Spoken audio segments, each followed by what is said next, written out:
Bonjour, dans cette capsule, je vous fais faire un tour de l'interface de Teams. Alors, première des choses, on remarque qu'il y a quelques espaces distincts dans l'environnement de Teams. Il y a une barre horizontale, on a un menu vertical du côté gauche et on a un grand espace qui va avoir une variété d'affichage selon ce qu'on va choisir en plein centre.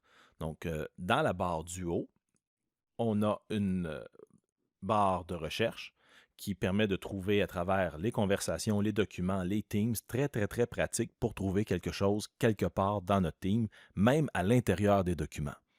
La petite flèche à gauche complètement permet de naviguer dans les pages qu'on a consultées, donc avant-après, un peu comme le navigateur web.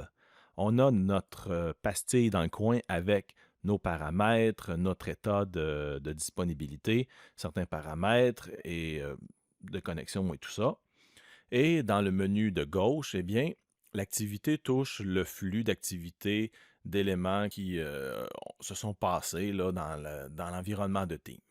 On a un espace de clavardage qui permet d'échanger avec différentes personnes directement. On en parlera davantage dans une autre capsule.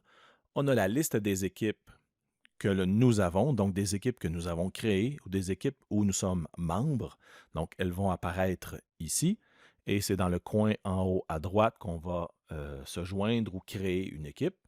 On regardera ça dans une autre capsule. Pour ceux qui utilisent Team de classe, il y a le module Devoir. Avec le calendrier, on est en mesure de créer des rencontres, des réunions. Donc, on peut simplement là, créer des rencontres Teams et on a accès à notre calendrier Outlook aussi. On a un espace pour faire des appels et l'espace fichier permet de connecter notre OneDrive et autres fichiers que nous avons dans Teams.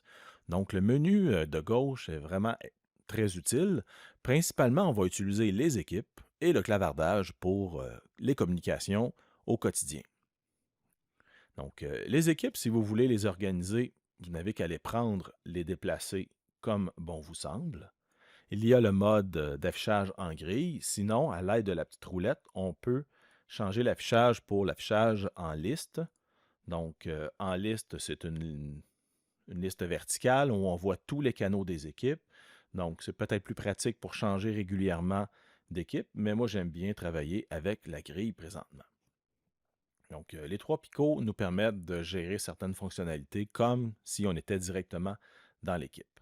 On remarque dans le bas qu'il y a une section qui s'appelle équipe masquée.